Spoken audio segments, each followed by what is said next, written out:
ሙስሊም ሀገሮችን ነው እኮ የራሷን አይደል እንዴ ከአሜሪካ ጋር መተባበራቸው ሳይሆን እነሱ ቢያንስ ጦርነት እንዲቆሙ ድምጻቸውን ማሰማት የሚችሉ ናቸው እነ ዩናይትድ አረብ ኤሚሬት እነ ኳታር እነ ሳውዲ ድምጽ ያላቸው ናቸው በመካከለኛ ምስራቅ አሜሪካንን በቃ ሊያውግዙ የሚችሉ ነበሩ ግን አሁን ጥቃት እየተካሄደባቸው እንዴት ያውግዛሉ ይሄንን ሁሉ ሀገር መተንኮሷ ኦኬ ልክ ነው ልክ አይደለም የሚል ክርክር ማስነሳቱ እንዳለ ሆኖ የጦር አቅሟን ግን የሚያሳይ ትክክል እንደውም የጦር አቅም ያላትም ነው የሚመስለው አንዳንዴ አህያውን ፈርዶ ዳውላውና አይነት ነገር የሚባለው ተረት ይሆናል ማለት የመቷት አሜሪካና እስራኤል ነው እነ ዱባይን መምታት እነ ኩዌትን መምታት እነ ዮርዳኖስን መምታት ምንም ከንትኑ ጋር የማይገናኝ ይመስላል ከ60% በላይ የፕሮሰሱን የጨረሰ ቦምብ ለመሆን የተቃረበ ደረጃ ላይ ያለችው የአሜሪካን እንትን ያለው በዚህ በአረቢያን ኦሽን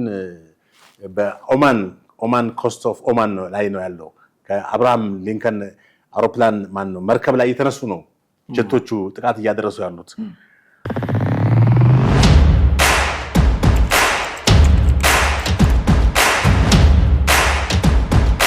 ሰላም እንዴት አላችሁ ውድ ቤተሰቦቻችን ጥላሁን አክሊሉና ማህደገፋ በወቅታዊ ፕሮግራማችን ወደ እናንተ ተመልሰን መተናል የዛሬው ፕሮግራማችን የሚያተኩረው መካከለኛው ምስራቅ ላይ ነው እስራኤልና ኢራን እንዲሁም አሜሪካ ሌሎችም የገልፍ ሀገራትን ያካተተ ጦርነት እየተደረገ ነው አንድ ሳምንት ሞልቶታል በዚህ ሳምንት ውስጥ ምን አይነት ነገሮች ተከሰቱ ምን አይነት አዳዲስ ነገሮች አሉ የደረሱ ጉዳቶች ምን ይመስላሉ የሚለውን ከባልደረባዬ ጥላሁን አክሊሉ ጋር እየቃኘን ቆይታ እናደርጋለን እስከ ፕሮግራማችን ፍጻሜ ድረስ አብራችሁን ትቆዩ ዘንድ የአክብሮት ግብዣችን ነው ከኛ ጋር ሆኖ እንዴት አለው እግዚአብሔር ይመስገን ሰላም አለን ይሄ የመካከለኛው ምስራቅ ትኩሳት አሁን በጣም ደግሞ የተለየ ደረጃ ላይ ደርሷል እንግዲህ አንድ ሳምንት ሆኖ መሰለኝ አይደል አንድ ሳምንት ሆኖ ከባለፈው ቅዳሜ ጀምሮ ነው አሜሪካና እስራኤል ጥቃት የሰነዘሩት በዛ ጥቃት የተነሳ የኢራኑም ጠቅላይ መሪ አያቶላ አሊ ካሚኒ እንደዚሁ እንደሞቱም ተረጋግጧል ሌሎች በርካታ ጉዳዮችም ደግሞ አሉ እንግዲህ እስራኤልና አሜሪካ ጦርነት ከከፈቱባት ጀምሮ ባለፈው ሳምንት ውስጥ የተከሰቱት ነገሮች በርካታ መሆናቸውን ካነሳን ዘንዳ ግን አሜሪካና እስራኤል እንግዲህ የሚደግፏቸው አሉ የሚቃረኗቸው አሉ ያው የኃይል አስተላለፉ ይታወቃል እነ ሩሲያ እነ ቻይና እነ ሰሜን ኮሪያ እንደሚቃወሙ ይታወቃል ሌሎች የሚደግፉ ሀገራት አሉ እነ እንግሊዝ የአውሮፓ ህብረትም ጭምር ድጋፍ ያሳያሉ በእርግጥ ስፔን ተባባሪ አይደለሁም ማለቷ ቢታወቅም አውሮፓንም ሌሎቹንም አካባቢዎች ለሁለት የከፈለ አቋም የግድ እንድትይዝ ደግሞ ግድ የሚልህ ጦርነት ነውና እንዴት ነው ግን ያገኘው የተከፈተውን ጦር ያው እንግዲህ ጦርነቱ በጣም የመካከለኛው ምስራቅን ኤሪያ ወይም ቀጠና ገጽታ የቀየረው ነው በጣም ቀላል አይደለም ከባድ ነው አሜሪካና እስራኤል በጋራ በመሆን ወይ በቅንጅት በመሆን ኢራን ላይ ጦርነት የከፈቱት እንደሚታወቀው ከወራት በፊት ባለፈው ጁን አካባቢ ላይ መሰለኝ የኢራንን የኒውክሌር እንትን መተዋል ለሁለት በተለይ የአሜሪካን ተዋጊ ጀቶች አደባይተዋታል የኢራንን የኒውክሌር ማዕከል ከዛ በኋላ ነው እንግዲህ ከ6 ወር በኋላ እንደገና በቅንጅት በመሆን በኢራን ላይ የከፈቱት እንትን በጣም አደገኛ ነው ያውም የኢራን ሱፕሪም ሊደርን አያቶላ አሊ ካሜኒን ጨምሮ 40 የሚሆኑ የወታደራዊና የሲቪል አመራሮችን የመከላከያ ሚኒስትሩን የኢታማዦር ሹሙን የደህንነት እንትኑን የጋርድ የሪቮሉሽነሪ ጋርዱን እና የተለያዩ ሰዎች ነው ማለት የተለያዩ አመራሮችን ነው የገደሉት 40 የሚሆኑ የአንድ ሀገር መሪዎችን መግደል ማለት ከባድ ነው ይሄ በጣም በጣም በታሪክም ታይቶ የማይታወቅ ነው በየትኛውም ጦርነት ውስጥ የአንድ ሀገር ጦርነት በጣም የተለያዩ ገጽታዎች ይኖሩታል ግን 40 ከማናው መሪው ከሱፕሪም ሊደር አያቶላ አሜኒ አንስቶ 40 መሪዎች መግደል ማለት እንደ ቀላል ነገር አይደለም እና ከባድ ነው አሁን እዚህ ጋር የምትመለከተው ምንድነው ብዙ የጦርነቱ ያስከተላቸው ነገሮች አሁን ያስከተለ ያለው ነገር እንዳለ ትመለከታለህ አሁን በኢራን ውስጥ ብዙ ሰዎች የተገደሉ ነው ወደ 1000 እስከ ጠዋት ድረስ ያየሁት 1114 ሰዎች ተገድለዋል ንጹሃን ዜጎች ማለት ነው ከነዚህ ከሚኒስትሮች ከዚህ ከወታደራዊ አዛዦችና ከመሪው በተጨማሪ 1114 ሰዎች ሲቪሊያንስ ተገድለዋል። ከነዚህ 183ቱ ህፃናቶች ናቸው። እንደምታስታውሰው ባለፈው ሳምንት ይሄ ጦርነት ሲካሄድ መጀመሪያ አሜሪካ ስትራይክ ያደረገችው ቦታ ላይ የተማሪዎችንም ትምህርት ቤት አንደኛ ደረጃ ትምህርት ቤት መሰለኝ በዛ ውስጥ እንግዲህ ህፃናቶች ናቸው የተገደሉት። ይሄም ከባድ ነው። በኢራን ውስጥ በአሁኑ ሰዓት ብዙ አለመረጋጋቶች እየተስተዋሉ ነው። ከ100,000 በላይ ሰዎች ከዋና ከተማው ቴህራን ተፈናቅለዋል። ብዙ ሰዎችም የጦርነቱ ጉዳት ደርሶባቸዋል እና በተለይ የመንፈሳዊ መሪ አሊ ካሜኒ መገደል በዓለም የሙስሊሞች ዘንድ በጣም ትልቅ ነው የፈጠረው። በአንዳንድ ቦታዎች የጂሃድ እስከ ጦርነት እስከ ማወጅም ሁኔታ ተከስቷል። ኢራን የሺያ ሙስሊም ተከታይ ነች። 95% ማለት ነው። ሺያ ሙስሊም ከሱኒ ሙስሊም ይለያል። በአብዛኛው ዓለም የሱኒ ሙስሊም ነው። ኢራን ደግሞ የሺያ የሚባለው የሙስሊምና አንዱ ሴክት ነው። ኢራን ጦርነት ከተከፈተባት በኋላ ወደና አሜሪካን ጥቃትን ሪታሊየት ለመበቀል 6 የአረብ ሀገሮች ላይ ጦርነት አለ ሚሳኤል ለቃለች። እነሱም ባህሬን፣ ኳታር፣ ዩናይትድ አረብ ኤሚሬት፣ ባህሬን ዱባይና አቡዳቢን፣ ሳውዲ አረቢያን፣ ኩዌትን፣ ዮርዳኖስን፣ ኢራቅን፣ እስራኤልንም ሁሉ መታለች በሚሳኤል። በተደጋጋሚ እንግዲህ የሚሳኤል ጥቃት አድርሳለች። በእስራኤል ብቻ 500 ሚሳኤሎችን መልቀቋ ነው የተገለጸው። በኩዌት በዱባይ የኦይል ታንከሮችን ወይ የነዳጅ ማጣራንትኖችን ሁሉ መታለች። በዚህ ምክንያትም የነዳጅ እንትናቸውን የዘጉ አሉ። ሳውዲ ዘግታለች የተወሰነ እንትን።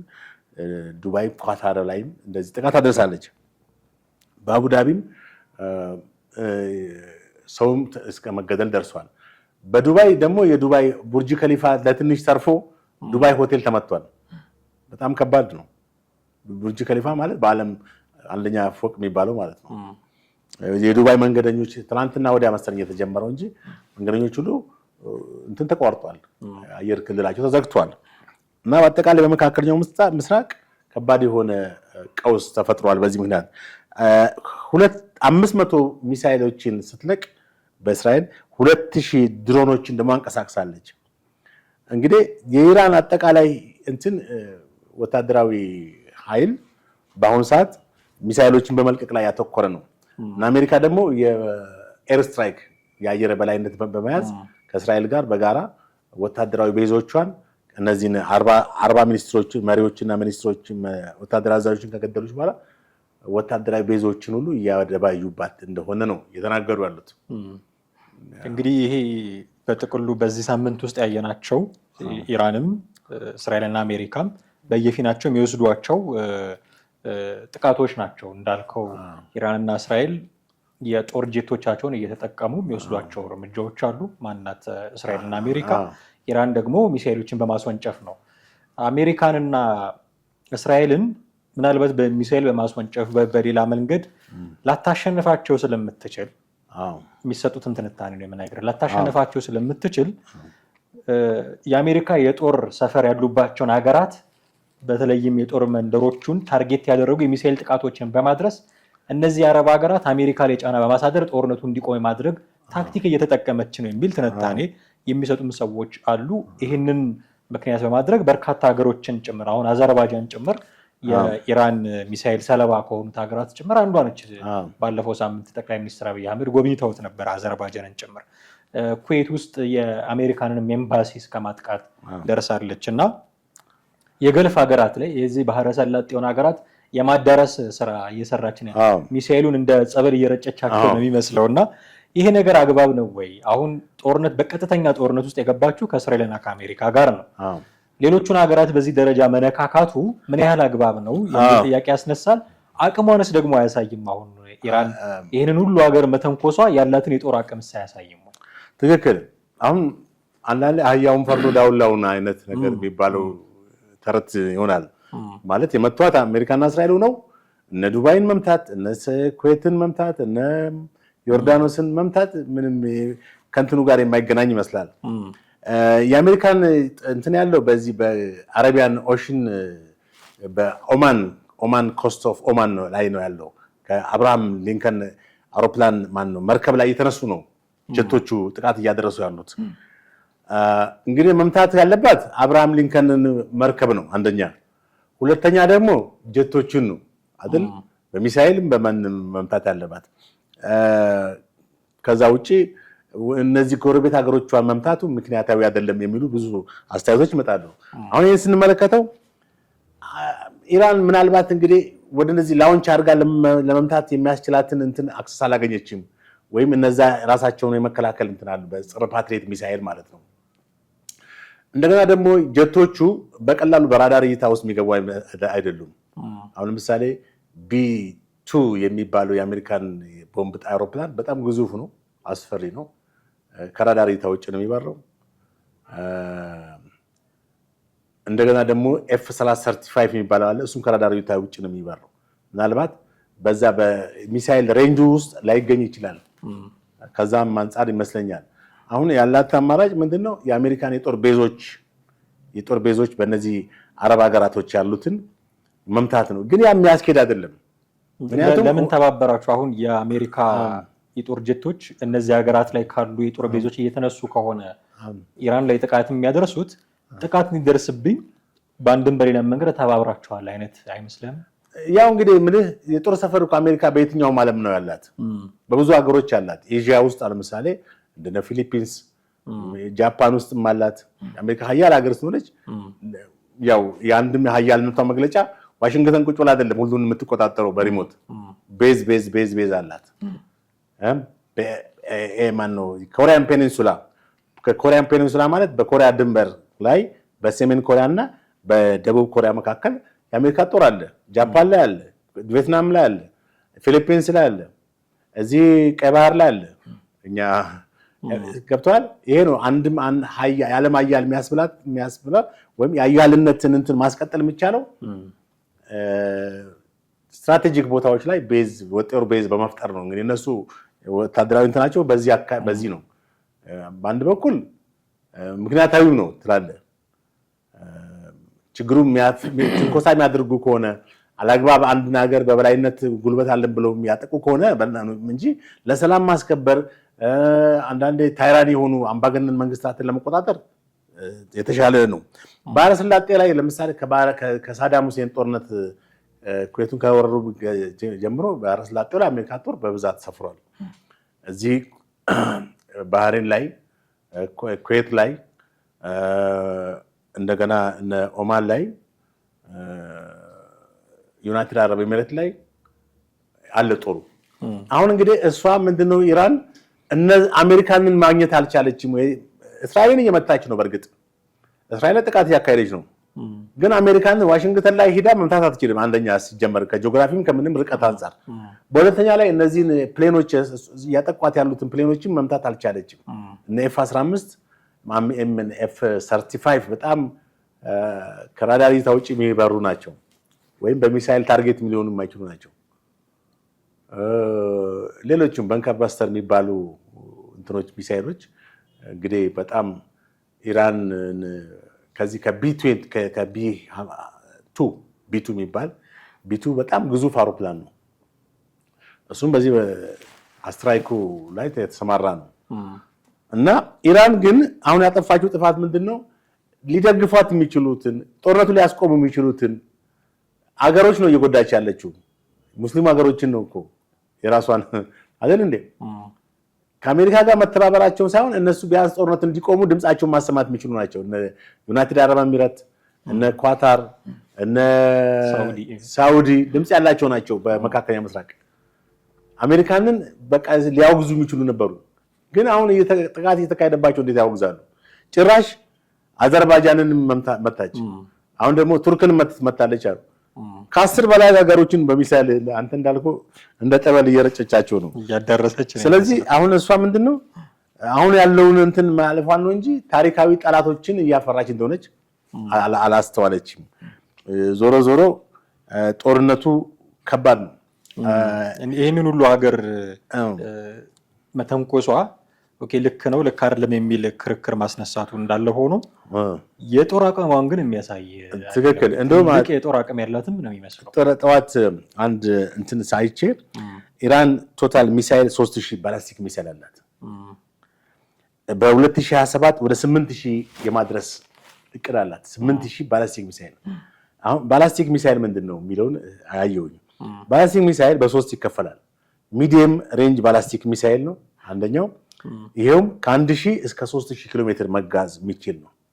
ከ1000 እስከ 3000 ኪሎ ሜትር መጓዝ የሚችል ሚዲየም ሬንጅ ባላስቲክ ሚሳይል ነው። ከየት እስከ የት ማለት ይቻላል ኢትዮጵያ ውስጥ ከአንዱ ጫፍ ከጋምቤላ እስከ ሁመራ ማለት ይቻላል። ኪሎ ሜትሩን እርግጠኛ ሆኖ ማወቅ ስለሚያስችል ያው በቃ እንደዛ ግን በጣም ረጅም ነው። 3000 ኪሎ ሜትር እንደገና ደግሞ ኢንተርሚዲየት ሬንጅ ኦፍ ባላስቲክ ሚሳይል ይባላል። ይሄ ደግሞ ከ3000 እስከ 5500 ኪሎ ሜትር የሚጓዝ ነው። ወይንም ከ1500 እስከ 2500 ማይልስ ነው። ይሄም ረጅም ነው የሚጓዘው። በጣም ፈጣን ነው። ከየትኛውም እንትን በቃ የጀት አይነት ጉዞ ነው። ሃይፐርሶኒክ ናቸው። ሃይፐርሶኒክ ነው። ፍጥነት በላይ የሚጓዙ ናቸው እና ሂዶ ታርጌት የሚያደርግ ነው። ሌላው አይቢኤም ኢንተርኮንቲኔንታል ባላስቲክ ሚሳይል ነው። ሀገር አቋራጭ ነው። ይሄ በጣም እንግዲህ አሁን ኢራን ያላት በአብዛኛው ይሄ ነው። ኢንተርኮንቲኔንታል ባላስቲክ እነዚህ ላኞቹም አላት እኮ ሚዲየም ሬንጅ አላት። ኢንተርሚዲየት አሁን ጎረቤት ሀገሮቿን በዚህ በኢንተርሚዲየት ሬንጅ ቅርብ ስለሆኑ መምታት ትችላለች፣ ትመታለች። በነ ኳታርን እነ ምናምን እነ ሳውዲን እነ ኳታርን እነ ዩናይትድ አረብ ኤሚሬትን። ነገር ግን ኢንተርኮንቲኔንታል አሁን አዘርባይጃን ከሷ ይርቃል። ኢንተርኮንቲኔንታል ባላስቲክ ሚሳይል አገር አቋራጭ ነው። ከ5500 ኪሎ ሜትር በላይ ነው የሚጓዘው። እስከ 7000 እስከ 8000 ይጓዛል። ይሄ እንግዲህ ያላት እንትን ነው ሚሳይል ነው። አሜሪካ የመከላከያ ሚኒስትሩ መግለጫ ትላንትና ሲናገሩ 90% እንትኑን አውድመነዋል ነው የሚሉት ባላስቲክ ሚሳይል። ግን ይሄ እውነት ነው ውሸት ነው የሚለውን በሂደት አንድ ቪዲዮ ይፋ አድርጋለች። ኢራን ራሷ ምድር ውስጥ የተደበቀ ያላትን ድሮኖች የሚያሳይ የጦር አቅሟን ስታሳይ ነበር። አውድመነዋል ያሉት ነገር ምናልባት የመረጃም ስህተት ይኖራል። ሚድል ኢስት ላይ ኖርማሊ ጦርነቶች ገጽታቸውን እየቀየሩ ነው የሚሄዱት። የጦርነቱ መልካቸውን እየቀየሩ ነው የሚሄዱት። ኢራን አሁን ዓለም ያላየው መሳሪያ እናወጣለን ብለዋል አይደል? እንደገና የሲኦልና የገሃነም በር ከፈቱ አሜሪካና እስራኤል ብለዋል። እንግዲህ ምንድነው እንደዚህ ያሉት? እንደዚህ የቻሉበት ሁኔታስ ምንድነው ስትመለከት ሌላም ነገር አለ። አሁን ኒክለሩስ ራሱ ወድሟል ወይ ሙሉ በሙሉ? ከዛ በኋላ እኮ አበልጽጋለች። ጁን ላይ አሁን እንዳወደሙ ነው የኢራንን ኒክለር አውድመናል ብለዋል። ባለፈው በነበረው ጦርነት አውድመናል፣ ግን ከዛ በኋላ እንደገና አልሰራችም። ከ60% በላይ የፕሮሰሱን የጨረሰ ቦምብ ለመሆን የተቃረበ ደረጃ ላይ ያለችው። አዎ ከዛ በኋላ አላበለጸጉም ወይ የሚለው ትመለከታለህ። አሜሪካ የመታችው ቦታ ብቻ ነው የኢራን ኒክለር ወይስ የሚለው ደግሞ ጥያቄ እንድጠይቅ ያደርጋል።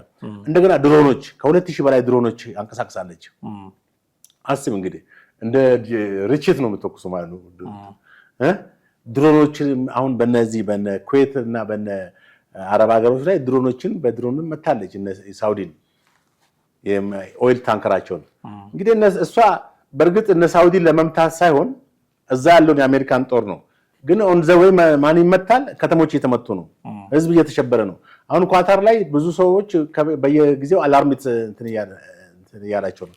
አንድ ጓደኛ ያለኝ እዛ ኢትዮጵያ ኤምባሲ የሚሰራ በኳታር እና ይደውልኛል። የሚገርም ኳታር ኢራን ስትመታው ራሱ ድምፁን ስማ ብሎኝ አሰምቶኛል። ተመልከት እንግዲህ ህዝቡ ምን ያክል የተሸበረ፣ በየጊዜው አላርም የተሰጠ ቤት እንዳትወጡ እየተባሉ ነው። ኖርማል እንቅስቃሴዎች ተቋርጠዋል። መደበኛ እንቅስቃሴ ተቋርጧል። እና የመከላከያ ሚኒስትሩ እንዳሉት የአሜሪካ መከላከያ 90% ከተመታ 10% ብቻ ነው ያላት። ከዚህ በኋላ አቅም የላትም። ግን ገጽታውን ይቀይራል። የመካከለኛው ምስራቅ ጦርነት እንደዚሁ ዝም ብሎ እንደ ኖርማሊ የሚሄድ አይደለም። አቅጣጫውን ይቀይራል። ወደ ቴሮሪዝም ወደ ቴሮሪዝም ነገር አሸባሪዎችም ሊመጡበት ይችላሉ። አሁን ምክንያቱም አያቶላ አሊ ካሚኒ መገደላቸው በጣም ብዙ አስቆጫቸው ሙስሊሞች አሉ በዛ አካባቢ። በፓኪስታንም ተቃውሞ አቅርባለች። በዚህ በጣም ህዝባዊ እንትን አቅርባለች በአሜሪካና በእስራኤል ላይ። ሌሎችም ሙስሊሞች በአካባቢ ያሉት እንግዲህ በጣም ሰፊ ተቃውሞ አቅርበዋል እና በአጭር ጊዜ ውስጥ ጦርነቱ ይቋጭ። አሁን ዶናልድ ትራምፕ 4 ሳምንት አሉ። ዝም ብሎ ይቋጭ ይችላል በጭራሽ ያንዱ ቀጠሮ አስቀምጠህ ጦርነት አሁን እሳቸው ምንድነው አሜሪካ ለረጅም ጊዜ እስከድሜ የመዋጋት አቅም አላት። ኢራንም በተመሳሳይ እንደዛ ነው አላት እና አሁንም ያሳዝን ጦርነቱ ከተራዘመ እንዳንዳንድ የወታደራዊ ተንታኞች ሚድል ኢስትን በደንብ የሚያውቁት ኢራንን በደንብ የሚያውቋት በአልጀዚራ ላይ ቀርቦ ይተነትናሉ እና ጦርነቱ ከተራዘመ ወደ መሰልቸት ማን ነው የሚሰለቸው? አሜሪካና እስራኤል እንደገና ኃይላቸውን የማሟጣጥ ሁኔታ ይፈጠራል። ኢራን ደግሞ የመጠናከር ሁኔታ ይፈጠራል የሚል ሐሳብ አምጥተዋል አንዳንድ ተንታኞች። እንግዲህ ይሄ ምን ያክል ትክክለኛ ነው ትክክለኛ አይደለም የሚለውን የምናየው ነው። ኢራን ሳይሰለቻትም ወይ ተመሳሳይ ጥያቄ ነው። ምን መሰለህ፣ አንደኛ ቦታው የት ነው የሚዋጉበት ቦታ ራሱ ኢራን ላይ ነው። ሄዶ መዋጋትና እዛው ነው መዋጋት። አሁን እነሱ ራሳቸውን ለመከላከል ነው፣ እነዛ ደግሞ እየሄዱ ነው የሚያጠቁት። ይሄም ራሱን የቻለ በጦርነት ውስጥ የሚሰጠው በሂደት ሶስተኛው ዓለም ጦርነት ሊቀሰቅስ ይችላል ይሄ ጉዳይ። አንዳንድ ሰዎች አሁንም ሶስተኛው ዓለም ጦርነት ተቀስቅሷል የሚሉ አሉ። በሶስተኛው ዓለም ጦርነት እኮ 28 ሀገሮች ናቸው ጦርነት ውስጥ የገቡት። አሁን ኦልሞስት ግማሽ ያህሉ ሀገር በሁለተኛ ዓለም ጦርነት ማለት ነው። በሁለተኛ ዓለም ጦርነት በአንደኛ ዓለም ጦርነት 28 ዓመት ሀገሮች 28 ኔሽን ነው የሚለው ሀገራት። በሁለተኛ ዓለም ጦርነት ደግሞ ከዛ ቁጥር የሚበልጥ ሀገራቶች ማክሲመም 40 በላይ ሀገሮች አልገቡም። አፍሪካ ዘወላ አልነበረችም ጦርነት ውስጥ፣ በቅኝ ግዛት ነበረች። ኢትዮጵያ ግን ጣሊያን ስትዋጋ ነበረ። በቀዳማዊ ኃይለ ሥላሴ እዛቸው ሊግ ኦፍ ኔሽን ሄደው ጦርነቱ ምናልባት እነሱ ሲቃወማቸው የኛ ቢሆን ነገ እናንተ ነው እግዚአብሔር ከፈቀደ ብለው ካሉ በኋላ ነው ጦርነት የተነሳው። አሁን ሶስተኛ ዓለም ጦርነት ይነሳል አይነሳም ለማለት አሁንም እኮ ስትመለከተው ጦርነቱ ውስጥ ሶስተኛ ዓለም ጦርነት ነው። እነ ቻይና እና ሩሲያ ተቃውመዋል አይደል? ኮሪያ ገባሉ ብሏል። ሰሜን ኮሪያ አንድ ዜጋዬ ቢመታብኝ ኢንቮልቭ አደርጋለሁ ብሎ አስፈራርቶ። ይሄ እንግዲህ ስትመለከተው አረብ ሀገሮች ከገቡበት ራሳቸውን የተከላከሉ ነው፣ እያስጠነቀቁ ነው። ሄዶ ጄት አስነስተው ባይዋጉም መከላከልም እኮ ጦርነት ነው እኮ። የሚተኮስብን መሳሪያ መከላከል እኮ ጦርነት ውስጥ ነው ያለው። ደግሞ የተከላከሉ ላይ ቆዩ ይችላሉ። ከረዘመ ደግሞ ወደ አሁን ጦርነት ሶስተኛ ዓለም ጦርነት አይደለም ማለት አትችልም። ምንድነው እነ ሩሲያውን ጦርነት ውስጥ ለመግባትም የራሳቸው እንትን አለ። አንደኛ ጦርነቱ ሌላ መዘዝ እንደሚያመጣ ይረዳሉ። ሁለተኛ ዓለም ጦርነትና አንደኛ ዓለም ጦርነት ያደረሰው ሰው በላ ማለት ጦርነት አፍተሮል ሰው በላ ነው። የኒውክሌር ጥቃቶችን ሌላ ዓለም ላይ ጉዳት ስለሚያመጣ ስለተረዱ ከአንደኛና ከሁለተኛ ዓለም ጦርነት ሶስተኛ ዓለም ጦርነት ደግሞ የበለጠ አደጋ ነው።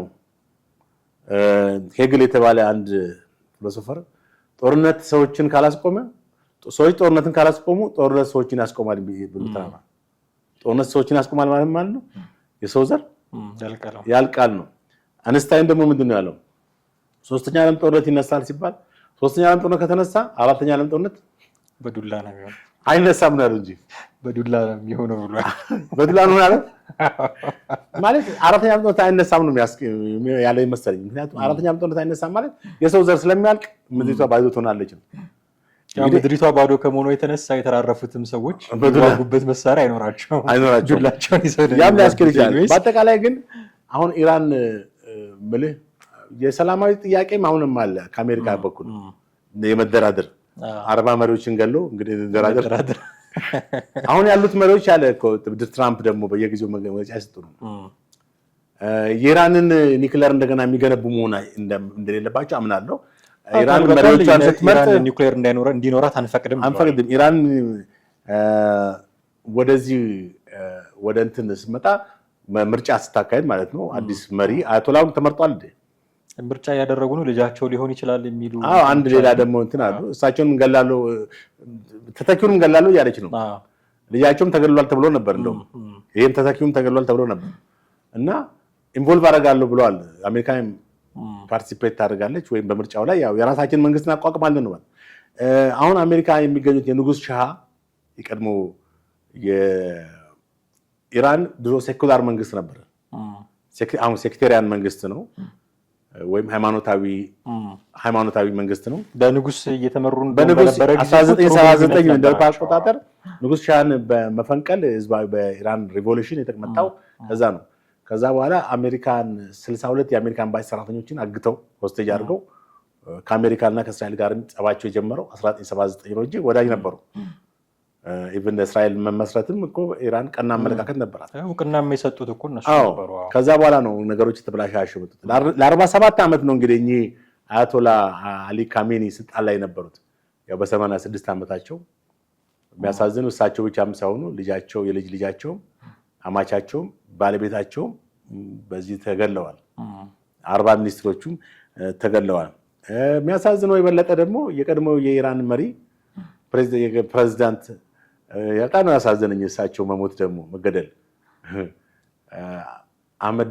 መሐመድ አህመዲነጃድ ታስታውሳቸዋለህ? ከ15 ዓመት በፊት የኢራን መሪ ነበሩ። እሳቸው እንግዲህ ከፖለቲካ ውስጥ ነፃ ሆነው የግል ህይወታቸው እንደውም በባስ ሲሄዱ አንድ ጊዜ ሶሻል ሚዲያ ላይ ቀርቦ ነበር። በአውቶቡስ ተሳፍሮ ነው እንደ ተራ ሰው የሚሄዱት። ምሁር ናቸው፣ ዩኒቨርሲቲ አስተማሪ ናቸው። እሳቸውም የሚኖሩበት አካባቢ በሚሳኤል ጥቃት ተገለዋል። እንግዲህ አስብ እስራኤል ምን ያክል የሞሳድ የስለላ ቴክኒክ ምን ያክል መረጃዎችን ይዞ ኢራን ውስጥ የተቋቋመውን ጸረ ሞሳድ ሰማሁኝ እኮ እሱንም ሞሳዶች ይሉ ነበር። የኛ ሰው በደማስቆ የሚባል ድሮ የማሙድን መጽሐፍ አለ ላይክ እንደዛ ማለት ነው። ሶሪያ ውስጥ የሶሪያ ዋና ትልቅ ካቢኔ ውስጥ ያለና ሀሳብ የሚሰጥ ሰውዬ በጣም ይወደዳል። ታሪኩ ሲጠና የሞሳድ እና በአጠቃላይ እንግዲህ መካከለኛው ምስራቅ ሰላም ቢሆን በጣም ደስ ይላል። እኔ የምሰጋው ከዚህ በኋላ ምንድነው የነዳጅ ዋጋ አሁን እንደምታየው ነው ጨምሯል። ኦፍ ኮርስ ጨምሯል። አሁንም እንደገና ሊጨምር ይችላል።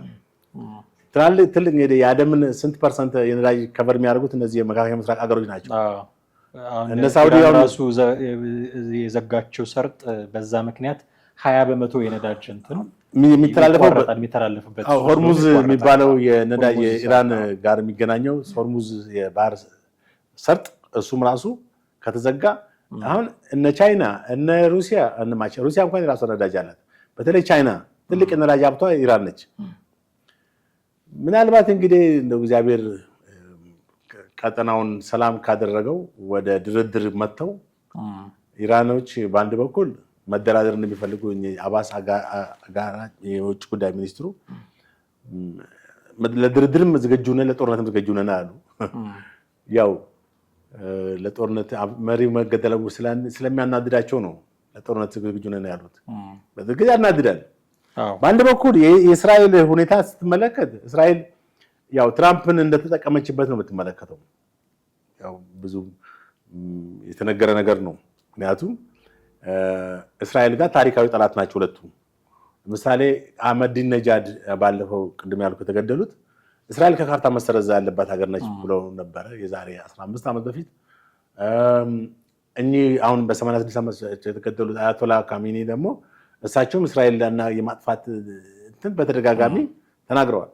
የኒክለር እንትኑም ምኑም በበላይነት የሚመሩት እሳቸው መንፈሳዊ መሪ ቢሆኑም አያቶላ ካሜኒ ግን የኢራን ሱፕሪም ሊደር ናቸው። እና እስራኤል እንግዲህ ራሷን ህልውናም ለመጠበቅ ነው በአንድ በኩል ለምን አደረገችም አትር ፕሪሚቲቭ ስትራይክ ነው። ፕሪሚቲቭ ስትራይክ ማለት ጠላት እንደሚያጠቃ ካመንክ ቀድመህ ምታው ይላል። የነ ሞሳድ ስልት ነው። ፕሪሚቲቭ ስትራይክ የስድስቱ ቀን ጦርነት በዚህ ነው የመቱት።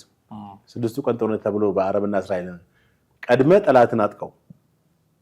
በቃ ጠላት የሚዘጋጀው መሳሪያ የሚለው የሚያዘጋጀው ሚሳኤል ላንተ ነው ለሌላ አይደለም። ስለዚህ ጠላትን እንደዚህ ከተደራጀ ቀድመህ ምታው የሚል የነ ሞሳድ ስልት ነው። አሁን ናታንያሁ የሚጠቀሙበት ግን ብቻቸውን ስለማይችሉ ኢራንና የእስራኤልን የወታደራዊ አቅም ብታነጻጽሩ ነው ቢቢሲ ያወጣው መረጃ ላይ ሳይው በጣም አይገናኙም። በሚሳኤል ብዛት በምን በጣም ከኢራን ከእስራኤል ትበልጣለች። ስለዚህ ትራምፕን ጎትተው ወደዚህ ወደ ጦርነት አስገቡት። የትሮይ ፈረስ አይነት ነገር ማለት ዞሮ መሪዎቻቸውን ገለዋል። ግን የውጤቱን የበላይነት ማን ይሆናል የሚለው ነገር አሜሪካ ነች ልንል አንችልም። ማለት አሜሪካና እስራኤል ናቸው ብለን በደፈናው መናገር አንችልም። የጦርነቱ አቅጣጫ ገና አልተወሰነም። አሁን ሰሜን ኮሪያ ከገባ የበለጠ አደገኛ ነው የሚሆነው። እንደገና ደግሞ እነ ሩሲያና የቻይናና ሩሲያ በውጭ ነው የታዘቡ ነው። እነሱ ኢቭን ኢንቮልቭ ሳያደርጉ ገና ኢንቮልቭ አላደረጉም። አውሮፓውያን መግባት ጀምረዋል። እንግሊዝ እንትኖቿን ልካለች። ፈረንሳይም እና እንትንም አብረው ጀርመንም ደጋፊ ነች። አሁን ምንድነው ምዕራባውያን ዌስተርንና ኤስተርን እንደገና ሊሆኑ ነው።